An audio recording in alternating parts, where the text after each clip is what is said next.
এবার ঝগড়া হলো, বিষ্ণু ইসা ইসলামও রাগ, আম্মা জান আয়েশাও রাগ। তো বিষ্ণুই বললেন, আয়েশা ঝগড়া করে আর কতক্ষণ থাকবো, আসো মিটমাট করি। আয়েশা রাদিয়াল্লাহু বললেন, ঠিক আছে মিটমাট করবো। তো বিষ্ণু ইসা ইসলাম বললেন, মিটমাটের জন্য কারে ডাকবো? ওমর রে ডাকি। কয় না, ওমর রে না, ওমর গালিজ, ওমর অনেক রাগে, আমার ডর লাগে। কয় তাহলে তোমার আব্বারে ডাকি। কয় ডাকেন। ডেকে নিয়ে আসা হলো। আবু বকর রাদিয়াল্লাহু তাআলা আনহু দাঁড়ালেন, আম্মা জান আয়েশা দাঁড়ালেন, বিশ্বনবীও দাঁড়ালেন।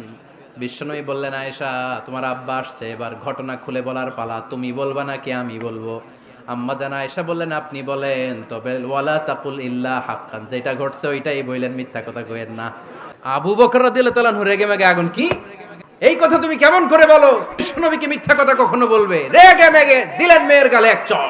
বাবার হাতের থাপ্পড় খেয়ে আম্মা জান আয়েশা উল্টে পড়লেন। সাইয়েদনা আবু বকর রাগে গড়গড় করছেন, আবার মারার জন্য তেড়ে গেলেন। এবার বাঁচার জন্য আম্মা জান আয়েশা বিশ্বনবীর পিছনে যে আশ্রয় নিলেন, বিশ্বনবী বাঁচানোর জন্য দুই হাত মেলে দাঁড়িয়ে গেলেন। পড়েন সুবহানাল্লাহ। বিশ্বনবী যখন দুই হাত মেলে দাঁড়িয়ে গেলেন, সাইয়েদনা আবু বকর রাদিয়াল্লাহু আনহু থেমে গেলেন। সাইয়েদনা আবু বকর রাদিয়াল্লাহু তাআলা আনহু ঘর থেকে বের হয়ে বারান্দায় দাঁড়ালেন। পড়েন সুবহানাল্লাহ। এবার বিশ্বনবী আম্মা জান আয়েশার কাছে যেয়ে বলেন, ইয়া আয়েশা কাইফা রাআইতিনি আনকাসতুকি মিনার রাজুল, দেখছো কেমনে বাঁচাইলাম? আমি বাঁচাইছি তোমারে, আমি আমার লগে ঝগড়া করো তুমি? লজ্জায় পড়ে আম্মা জান আয়েশা খিলখিল করে হেসে দিলেন, বিশ্বনবীও হেসে দিলেন। দুইজনের হাসির মধুর আওয়াজ শুনে সাইয়েদনা আবু বকর বাইরে থেকে অবাক, কিরে এতক্ষণ না ঝড় তুফান, এখন দেখি হাসি।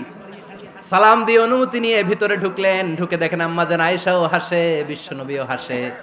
এ হাসি দেখে আবু বকর রাদিয়াল্লাহু আনহু হেসে দিলেন। আরশের উপর থেকে খুশি হয়ে গেলেন কে?